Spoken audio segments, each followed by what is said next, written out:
우리 옆에 있는 분들하고 이렇게 인사할까요? 살아가고 살아내시느라 얼마나 고생 많으십니까?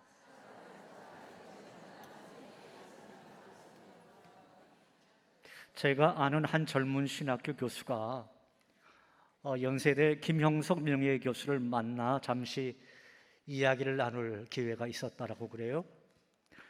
그 젊은 신학자가 어느 한 세미나 모임에 앞시간 강사였고, 저 화면에 보이는 김형석 명예교수께서 뒷시간 강사였기에 자연스럽게 두 분이 이야기를 나눌 시간이 있으셨나 봅니다. 그 김형석 교수님이 젊은 신학자에게 나는 1919년생이라고 우리나라 나이로 107세라고 말씀하시기에 이 젊은 신학자가 김형석 교수의 삶을 살아온 이야기에 궁금증이 생겨서 그 노 교수에게 질문을 던졌다라고 합니다. 선생님, 그렇게 오래 사시니까 인생이 좀 적응이 되시는지요? 라고 말입니다. 그 질문에 이분이 도리어 그 젊은 신학자에게 물으시는 겁니다. 목사님은 올해 연세가 어떻게 되시나요? 그 물음에 제가 선생님에 비하면 어린 아기에 불과하죠. 아직 50대입니다. 그렇게 대답했더니 이 김영석 교수님이 젊은 신학자에게 하시는 말씀이 세월이 참 빨리 가는데 목사님도 곧 은퇴할 겁니다. 아직 50대밖에 안 됐는데 은퇴 얘기를 해요? 그런데 은퇴하면 좀 편해집디다. 그러면서 계속 하시는 말씀이 한 80세까지는 괜찮아요. 그런데 90이 넘어가다 보니까 여기저기 아픈 데가 참 많아져서 사람의 고통이라는 게 적응이 참 잘 안 된다라는 생각이 들더라고요. 그래서 인생이란 그냥 버티며 고치고 사는 것이라는 생각이 듭디다. 그 노교수이신 김영석 명예교수와 대화를 마친 그 젊은 신학자는 아주 오랜 시간 동안 그 교수님이 하신 말씀, 인생은 버티며 고치고 사는 것이다 라고 하는 말씀이 계속해서 뇌리에 맴돌더라는 것입니다. 여러분, 그렇습니다. 인생은 버티며 고치고 사는 겁니다. 저 또한 이 말에 깊은 동의를 하지요. 11년째 항암 치료를 받으면서 때로는 그래, 내가 버티며 살아가는 거지. 그리고 어떤 날은 아이고, 내가 이렇게 고치며 살아내는 것, 이게 참 힘들 때도 있구나, 그런 생각도 듭니다. 이런 마찬가지예요.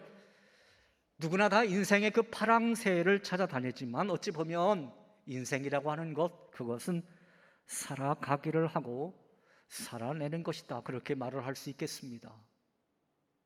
파랑새 하니까 이런 이야기가 생각이 나는군요. 가난한 나무꾼의 두 남매가 꿈속에서 행복을 찾아다 주는 파랑새를 찾아서 먼 길을 떠나게 되죠. 아이들은 사람들이 알려주는 대로 이곳저곳을 다니면서 이 파랑새를 찾았습니다. 부지런히 이 파랑새를 찾아다녔지만 그 어디에서도 원하던 파랑새를 찾지 못했어요. 어느 날 이 두 남매는 아침이 되어 잠에서 깨어나 깜짝 놀라게 되죠. 왜냐하면 자기가 찾던 그 파랑새가 자기 집 새장에 있었기 때문입니다. 집에서 기르던 산비둘기의 깃털이 아침 햇살에 반사되어서 파랗게 보였기 때문인 것이죠. 이 이야기는 행복의 파랑새는 멀리 있는 것이 아니라 언제나 우리 곁에 가까이 있다라고 하는 것을 일깨워주는 동화입니다. 많은 사람들의 행복은 멀리 떨어져 있는 줄로 압니다. 그러나 행복은 결코 멀리 떨어져 있는 것이 아니더라는 거예요. 언제나 우리 가까이, 아주 가까이에 있는 것을 알아야 합니다. 사랑하는 여러분, 아무쪼록 오늘 선포되어지는 이 하나님의 말씀을 통해서 산다라고 하는 것이 무엇인지, 그리고 무엇이 행복인지 그리스도인으로서 살아가기와 살아내기를 배우는 저와 여러분들이 다 되시기를 주님의 이름으로 축원합니다. 오늘 성경을 기록한 솔로몬 역시 행복의 나라를 찾아 다녔습니다. 그 역시 행복의 나라가 먼 곳에 있는 줄로 알고 많은 실패와 방황을 하고는 나중에 이 행복의 나라는 가까이에 있구나라고 하는 것을 깨닫게 되죠. 히브리 사람들은 솔로몬과 같은 사람을 코할렛 또는 코헬렛이라고 말을 합니다. 우리는 전도자라고 그렇게 번역해서 이제 부르곤 하죠. 사실 이 말은 지혜를 모으는 사람이라고 하는 뜻도 있고요, 모이는 회중에게 지혜를 가르치는 사람이다라고 하는 그런 뜻도 있습니다. 여기 전도서에서 코헬렛 솔로몬은 행복의 나라로 여겨지는 곳, 그러니까 행복이 있을 만한 세 나라를 찾아다녔어요. 제일 먼저 찾아간 곳이 어디였느냐? 쾌락의 나라였죠. 그리고 그 다음에는 지혜의 나라였고요, 마지막 세 번째는 재물의 나라였습니다. 그러나 솔로몬은 그 어디에서도 행복의 파랑새를 찾지 못하고 다시 원점으로 돌아옵니다. 그제야 솔로몬은 아주 소중한 진리 한 가지를 발견하게 되는데, 행복은 멀리 있는 것이 아니더라, 언제나 바로 곁에 내가 살아가고 살아내는 자리에 있다라고 하는 것을 깨닫게 됩니다. 그러니까 행복은 무엇을 가지고 있을 때 느끼는 배부름도 아니고, 무엇을 알고 있을 때 오는 만족감도 아니더라, 무엇을 행했을 때 도달하는 성취감도 아니라 그저 마음의 즐거움을 가지고 기쁜 마음으로, 감사하는 마음으로 살아가고 살아내는 것, 그것이 우리가 찾고 있는 행복의 나라다라고 하는 것을 이 코헬렛, 이 솔로몬은 깨닫게 된 것입니다.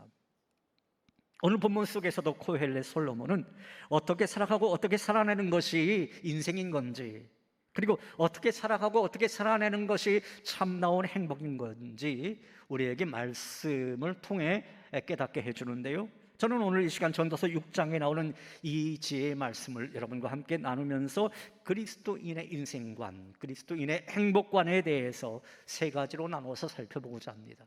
첫째로, 인생의 행복은 살아가고 살아내면서 깨닫는 것이라고 가르쳐주고 있습니다. 한번 따라 해보겠습니다. 행복은 깨닫는 것이다. 오늘 본문 1절 상반절에 있는 말씀 같이 한번 읽어보실까요? 내가 해 아래에서 한 가지 불행한 일이 있는 것을 보았나니. 그러니까 솔로몬은 하나님께서 주신 지혜로 불행한 일을 보았다라고 하는 거죠. 자, 그리고 6절 상반절에 있는 말씀도 같이 보실까요? 그가 비록 천년의 갑절을 산다 할지라도 행복을 보지 못하면, 그러니까 솔로몬이 볼 때 천년의 갑절을 산다 할지라도 행복을 보지 못하는 사람들이 있더라라고 하는 것입니다. 이 두 말씀에서 우리가 확인할 수 있는 것은 무엇일까요? 그것은 인생의 행복은 깨달음과 관련이 있더라라고 하는 거예요. 깨달음과 관련이 있더라. 여러분도 잘 알고 있는 신명기사 33장 29절에 있는 말씀, 어떤 말씀인가요? 이 말씀도 같이 읽어보실까요? 이스라엘이여, 너는 행복한 사람이로다. 여호와의 구원을 너같이 얻은 백성이 누구냐? 이 말씀을 모세가 죽기 전에 이스라엘 백성들을 축복하면서 선포한 하나님의 말씀인데요, 한마디로 이스라엘 백성, 너희가 가장 행복한 사람이다라고 하는 거예요. 자, 그런데 여러분, 이 말이 맞는 말입니까? 아니잖아요. 솔직히 세상적인 시선으로 볼 때 이스라엘 백성들은 불행하기 짝이 없는 그런 사람들 아닌가요? 출애굽해서 지금 40년 동안 이 광야를 헤매고 있습니다. 먹을 것도 없어요. 가진 돈고 또 집도 없습니다. 그리고 계속해서 앞으로 전쟁을 해 나가야 됩니다. 어디를 둘러봐도 행복할 만한 조건이 하나도 없는데도 모세가 어떻게 말을 했다고요? 이스라엘이요, 너는 행복한 사람이로다. 행복한 사람이라고 선언하고 있다는 말이죠. 도대체 모세가 뭘 보고 이들이 행복한 사람이라고 선언하고 있는 것일까요? 그것은 하나님 때문이었어요. 누구 때문이라고요? 하나님 때문에. 하나님께서 이들을 애굽에서 구원해 주셨거든요. 그리고 40년 동안 광야 생활 함께 해 주셨거든요. 그리고 모세가 믿고 모세가 깨닫기에 앞으로도 저들이 살아가는 그 땅에서, 즉 가나안 땅에서 하나님께서 계속해서 지켜주실 것을 믿었거든요. 그래서 이스라엘 백성들아, 너희는 진정 행복한 사람이로다, 그렇게 선언하고 있는 것입니다. 여러분, 그렇습니다. 같은 인생의 상황 속에서 누구는 불행하게 살아가고 원망불평하는데 누구는 행복하게 살아가고 있다고 감사하고 있다는 말이죠. 여러분, 그 차이가 어디에서 오는 것일까요? 그것은 바로 깨달음에서 오는 것입니다. 이야기를 하나 들려드릴게요. 1911년에 미국에서 주목할 만한 책 한 권이 이제 출판된 적이 있어요. 어떤 책이냐면 바로 저 화면에 보이는 책, The Happiest Girl in Korea라고 하는, 저것을 나중에 이제 한국어로 이제 번역된 것에는 조선에서 가장 행복한 옥분이라고 이제 번역이 되어 있는데요. 조선에 와서 선교사로 사역하던 미네르바 쿠타펠이라고 하는 여선교사가 쓴 책이에요. 거기에 이제 옥분이라고 하는 이제 소녀가 등장하는데, 이 옥분이가 처음 선교사들이 세운 그 병원을 찾은 것은 14살 때였습니다. 주인에게 이끌려온 옥분이는 손발이 온통 동상에 걸려서 거동도 못할 지경이었습니다. 그거 선교사님이 운영하는 병원에서 1년 동안 치료를 받았지만 치료가 잘 되지 않았어요. 그래서 옥분이는요, 양손과 발 하나를 잘라야만 했습니다. 옥분이는 가난에 찌든 가정에서 태어났다라고 그래요. 어릴 때부터 줄곧 굶주림과 그 씨름을 하다가 어느 날 남은 동생들의 양식을 위해서 이제 부잣집에 그 종으로 팔려가게 되었고요. 그러나 그 부잣집에서도 이제 굶주림과 추위는 계속되었고 오히려 고된 매질을 당하게 됩니다. 그리고 손가락과 발가락에 이제 동상이 걸려서 거의 고동도 하지 못할 때 그 주인이 이 옥분이를 버리다시피 그 병원에 맡긴 거예요. 그의 연말, 옥분이는 그동안 자신을 잘 돌보아주던 선교사의 방을 찾았습니다. 그 선교사는 새해가 되면 본국으로 되돌아갈 예정이었어요. 옥분이는 본국에 돌아가면 그곳 사람들에게 나를 이렇게 치료해 주어서 감사하다라고 하는 말을 꼭 전해달라고 선교사님에게 부탁을 합니다. 그때 이제 선교사님이 이런 말을 해요. 옥분아, 사람들이 옥분이 너를 모를 텐데 너를 어떻게 소개해 줬으면 좋겠니? 그때 이제 옥분이가 이런 대답을 합니다. 조선에서 가장 행복한 소녀라고 소개해 주세요. 그래? 내가 가장 행복한 이유를 한번 몇 가지만 말해 보겠니? 그러면 첫째는 제 모든 고통이 사라졌기 때문이에요. 둘째는 여기 있는 몇 달 동안 제가 매를 한 번도 맞지 않았어요. 셋째는 이곳에 온 이후에 제가 배고픈 적도 없었어요. 넷째는 의사 선생님이 그러는데 다시 주인에게 돌아가지 않아도 된대요. 다섯째는 크리스마스 트리요. 제가 태어나서 그렇게 예쁜 것은 처음 봤어요. 너 이제 다 했니? 아니요, 하나가 더 남았는데요. 두 손이 없고 발이 하나밖에 없는 나 옥분이도 우리 주님이 사랑한다고 말해 주었어요. 그래서 정말 우리 주님 앞에 더 기도했더니 그분이 정말 제 기도를 들어주었어요. 내 죄까지 다 가셨어요. 그리고 나를 진정 사랑한다 말해 주셨어요. 저는 진심으로 그걸 느껴요. 이거면 충분하지 않겠어요? 제가 조선에서 가장 행복한 이유가. 여러분, 저 화면에 보이는 사진요, 두 손이 없어 서툴지만 옥분이가 선교사에게 보낸 감사의 편지입니다. 여러분, 그렇습니다. 인생의 행복은 옥분이처럼 깨닫는 사람이 느낄 수 있는 거예요. 특히 남들이 볼 수 없는 하나님을 믿음의 눈으로 바라보고 하나님께서 자신을 얼마나 사랑하시는지를 깨달을 때 이 세상에서 얻을 수 없는 차원의 다른 행복을 맛볼 수가 있는 겁니다. 사랑하는 여러분, 저는 이 시간 여러분에게도 이런 깨달음의 은혜가 있기를 간절히 소망합니다. 그래서 힘겨운 인생살이 속에서도 하나님은 여전히 나를 사랑하신다라고 하는 믿음의 눈으로 하루하루 힘있게 살아가시고 살아내시기를 주님의 이름으로 축원합니다. 둘째로, 인생의 행복은 살아가고 살아내면서 그것을 잘 누리는 것이라고 성경은 말씀하고 있습니다. 한번 따라해 보겠습니다. 행복은 잘 누리는 것이다. 오늘 본문 2절에 있는 말씀 같이 읽어볼까요? 같이 읽습니다. 어떤 사람은 그의 영혼이 바라는 모든 소원에 부족함이 없어 재물과 부여와 존귀를 하나님께 받았으나 하나님께서 그가 그것을 누리도록 허락하지 아니하셨으므로 다른 사람이 누리나니 이것도 헛되어 악한 병이로다. 솔로몬이 볼 때 불행한 사람이 있더라는 거예요. 어떤 사람이 불행한 사람이더냐? 이 사람은 평생 죽도록 고생해서 성공도 하고 돈도 많이 모았어요. 그런데 그것을 누려보지도 않고 죽고 말았다. 게다가 그가 죽도록 이루어 놓은 그 모든 것을 엉뚱한 사람이 누리더라라는 것입니다. 여러분, 그렇지 않습니까? 아무리 사람이 큰 성공을 했다 해도 그것을 누리지 못하면 행복하지 않은 거죠. 그리고 아무리 많은 돈을 손에 쥐어도 누리지 못하면 행복하지 못한 것 아니겠습니까?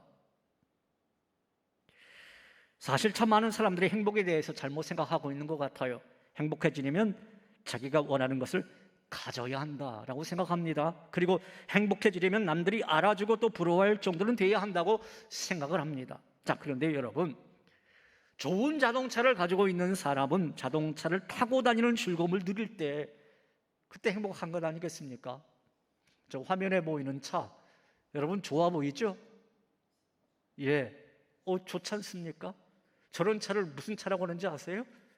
슈퍼카라고 그래요. 슈퍼카. 몇 억 몇십억 하는 차입니다. 자, 그런데 이 차의 주인이 전혀 움직일 수 없는 사람이에요. 그저 침대에서만 누워 생활해야 하는 사람이라고 한다면 여러분, 저 비싼 슈퍼카가 무슨 소용이 있을까요? 저것을 소유했다고 한들 그것을 제대로 누릴 수 있겠느냐라고 하는 것이죠. 얼마 전 우연히 신경림 시인의 별이라고 하는 시를 접하게 되었습니다. 그 시가 얼마나 감동스럽던지요. 그 시의 내용은 이렇습니다. 나이 들어 눈 어두우니 별이 보인다. 반짝반짝 서울 하늘에 별이 보인다. 하늘에 별이 보이니 풀과 나무 사이에 별이 보이고 풀과 나무 사이에 별이 보이니 사람들 사이에 별이 보인다. 반짝반짝 탁한 하늘에 별이 보인다. 눈 밝아 보이지 않던 별이 보인다. 나이 들어 눈 어둡다라고 하는 것이 노안이지 않습니까? 저도 이제 서서히 노안이 오고 있는데요. 노안이 오면 멀리 있는 것도 잘 안 보이는데 이제 가까운 것도 잘 안 보이는구나, 이런 생각이 들면 적잖아 당황스럽습니다. 그런데 눈이 어두워지니까 세상의 탁한 서울 하늘에 별이 보이더라는 거예요. 그러다 보니까 풀과 나무 사이에 별이 보이고 사람과 사람 사이에도 별이 보이더라. 여러분, 이것을 우리 기독교 신학에서는 지혜라고 하는 겁니다. 이것이야말로 지혜다라고 하는 거예요. 이러한 지혜는 쉽지 않은 인생 속에서도 그래도 하루하루 살아내며 누리는 축복이라고 할 수 있는 겁니다. 여러분, 그렇습니다. 인생에 있어서 행복은 하나님께서 주신 하루하루의 시간을 잘 누리는 것입니다. 때로 어렵고 힘들지만 그래도 나에게 주어진 시간을 살아가며 살아내며 누리는 것입니다. 사랑하는 여러분, 여러분에게 주어진 삶, 주어진 시간들을 소중히 여기며 하나님이 주신 축복을 잘 누리며 살아가는 지혜가 오늘 이 시간 여러분 가운데도 있기를 주님의 이름으로 축원합니다. 셋째로, 인생의 행복은 살아가고 살아내면서 그것에 만족하는 것이라고 성경은 가르쳐주고 있습니다. 한번 따라 해보겠습니다. 행복은 만족하는 것이다. 본문 3절에 있는 말씀을 우리가 주목할 필요가 있어요. 3절 같이 읽습니다. 사람이 비록 100명의 자녀를 낳고 또 장수하여 사는 날이 많을지라도 그의 영혼은 그러한 행복으로 만족하지 못하고 또 그가 안장되지 못하면 나는 이르기를 낙태된 자가 그보다는 낫다 하나니. 솔로몬이요, 불행한 사람을 한 사람 또 보았다라고 하는 거예요. 그가 어떤 사람이냐? 자녀가 100명이나 되더라. 그리고 장수했더라. 여러분, 옛날 사람들은 그렇잖아요. 후손이 풍성하고 장수하면 그것이 최고의 행복이라고 했잖아요. 그런데 그는 만족하지 못하더라. 늘 불평하고 살더라.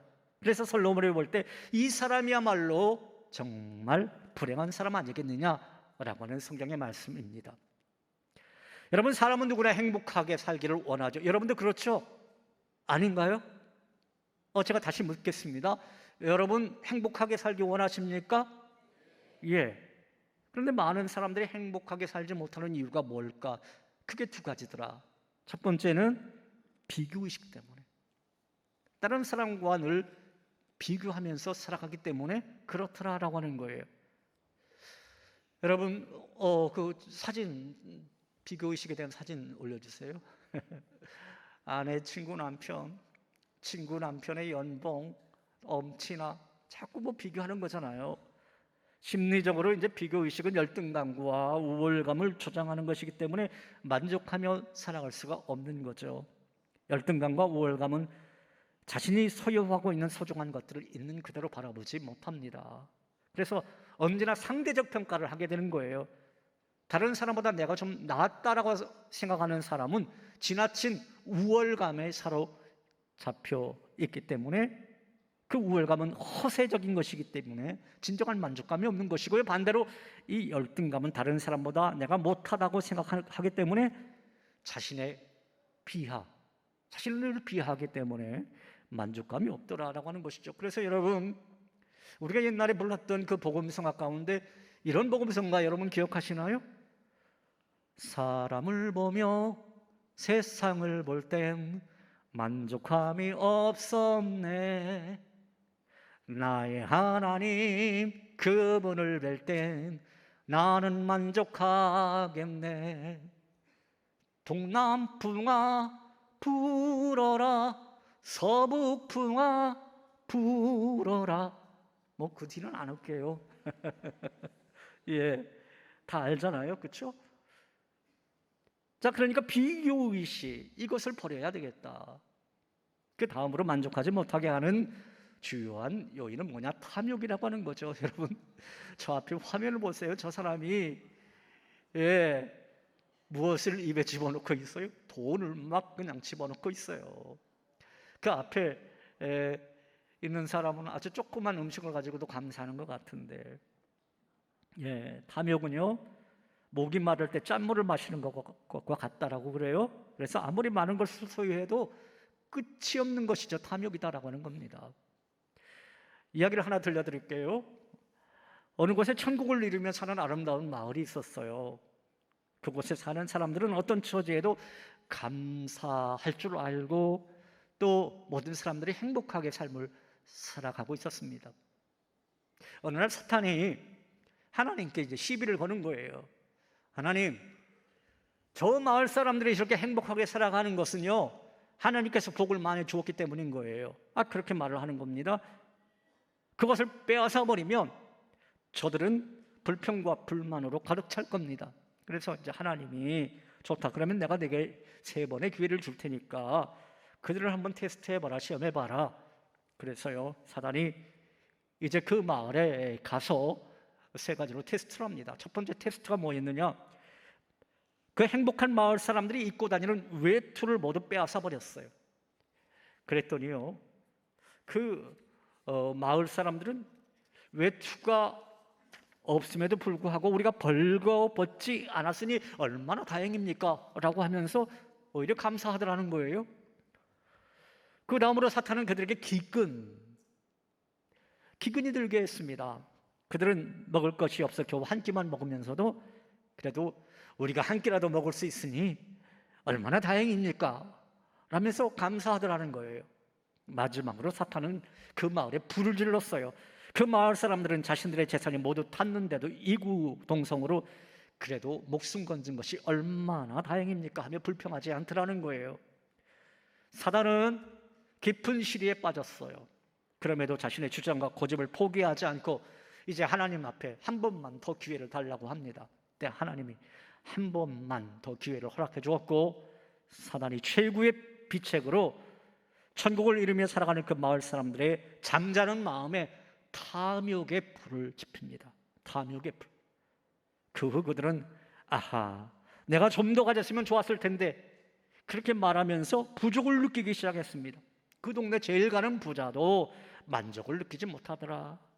그리고 결국에는 온 마을 사람들이 불평불만으로 가득 차게 되면서 서로 싸움질이나 하고 천국을 이루던 그 마을이 지옥 마을로 바뀌더라라는 것입니다. 그래서 드디어 사탄이 만족스러운 미소를 지었다라고 하는 거예요. 여러분, 그래서 사도 바울은 빌립보서를 통해서 우리에게 어떤 교훈을 해줍니까? 빌립보서 4장 11절 말씀 우리에게 들려주고 있죠. 어떤 말씀이죠? 같이 읽어볼까요? 내가 궁핍함으로 말하는 것이 아니니라 어떠한 형편이든지 나는 자족하기를 배웠노니. 사도 바울은 나는 자족하기를 배웠다라고 하는 거예요. 그러다 보니 어떤 형편이든지 나는 만족할 수 있더라라는 것입니다. 여러분, 이러한 사도 바울의 고백처럼 어떠한 형편에든지 자족함을 배우는 것이 우리 인생을 행복하게 살아가고 살아내는 방법이 아닐까요? 사랑하는 여러분, 저는 이 자족함, 만족함이 오늘 여러분에게도 있기를, 그래서 여러분의 인생을 행복하게 잘 살아가고 잘 살아내시기를 주님의 이름으로 축원합니다. 이 시간 우리 그 찬양하죠. 우리 행복이라고 하는 찬양, 이 찬양 같이 해봅니다.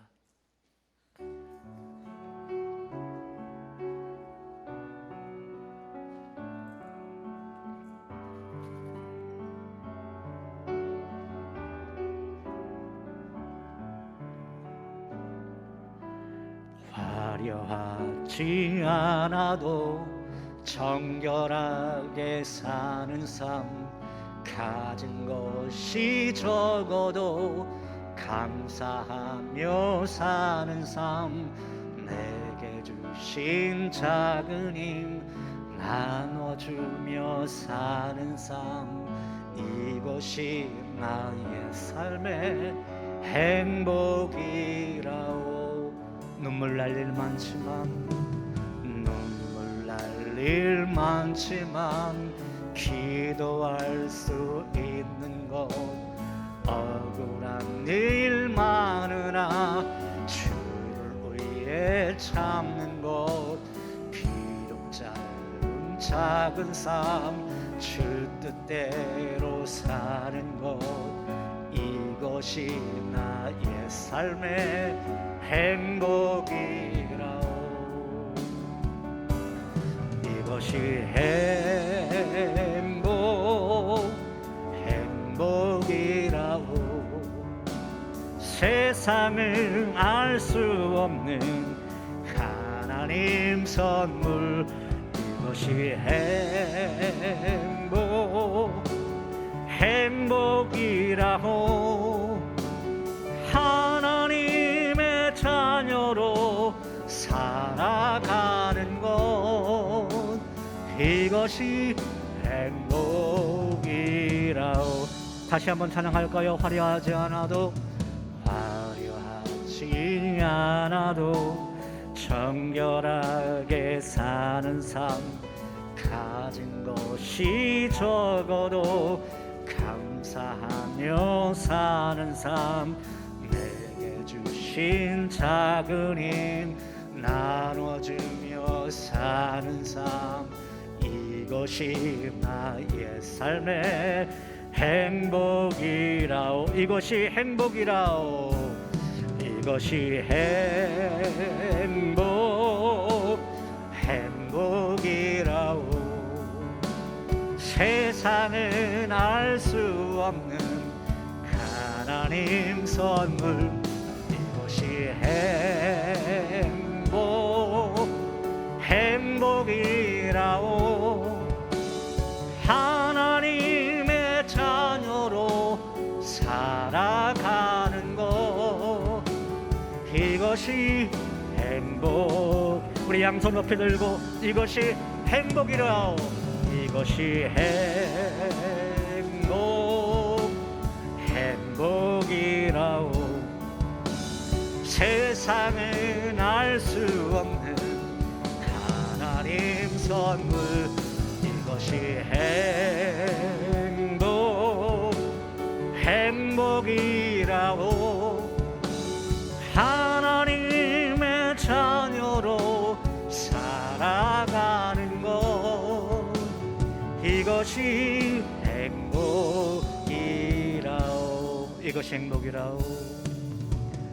이것이 행복이라오. 할렐루야. 하나님 앞에 감사의 박수 올려드립니다. 공주중앙장로교회 집사이기도 한 나태주 시인이 행복이라고 하는 시를 썼지요. 두 개를 썼는데요, 제가 1편은 읽어드리지 않고 2편만 읽어드릴게요. 행복. 어제 거기가 아니고 내일 저기도 아니고 다만 오늘 여기, 그리고 당신. 시인은 행복하려면 어제나 내일보다 오늘이 중요하다고 노래를 합니다. 그리고 거기나 저기가 아니라 바로 여기가 중요하다고 노래를 하지요. 그리고 무엇보다 내 앞에 있는 당신, 네가 중요하다고 그렇게 노래를 합니다. 한마디로 하나님께서 우리에게 주신 오늘, 여기, 그리고 내 앞에 있는 너로 만족하며 사는 것이 행복이다라는 거예요. 여러분, 그렇습니다. 하나님께서는 우리에게 지금 여기, 그리고 함께하는 사람들을 허락해 주었습니다. 바로 옆에 있는 분이 가족일 수도 있고 아닐 수도 있는데, 옆에 있는 분 바라보면서 이렇게 말할까요? 당신 때문에 행복합니다. 예, 우리는 행복했던 어제, 행복할 것 같은 내일에 한눈 팔지 말고, 또 엉뚱한 사람에게 행복을 찾지 말고 하나님이 주신 오늘에 만족하며 내 앞에 있는 너에게 만족하며 하루하루 살아가고 살아내는 그런 행복을 찾아야 된다고 하는 거죠. 사랑하는 여러분, 행복은 하나님께서 주셨다라고 하는 것을 여러분 모두 다 깨달으며 하나님이 주신 하루하루의 삶을 소중하게 누리며 또 그곳에 만족하며 살아가는, 그래서 여러분의 남겨진 인생 잘 살아가며 잘 살아내시는 그러한 은혜가 있기를 주님의 이름으로 축원합니다. 하나님 아버지, 참으로 감사합니다. 하루하루 살아가기 참으로 힘겨운 인생, 그러나 하나님께서 우리에게 말씀하셨습니다. 너는 행복한 사람이다. 너는 행복한 사람이다. 하나님, 우리 모두 이 행복이라고 하는 것을 깨닫고 잘 누리며 만족하며 살아갈 수 있도록 인도하여 주옵소서. 바로 이 자리, 그리고 바로 오늘, 그리고 내 앞에 있는 누군가, 그 사람을 통해서 행복을 찾고 행복을 누릴 수 있도록 인도하여 주시옵소서. 예수님 이름으로 기도하옵나이다. 아멘.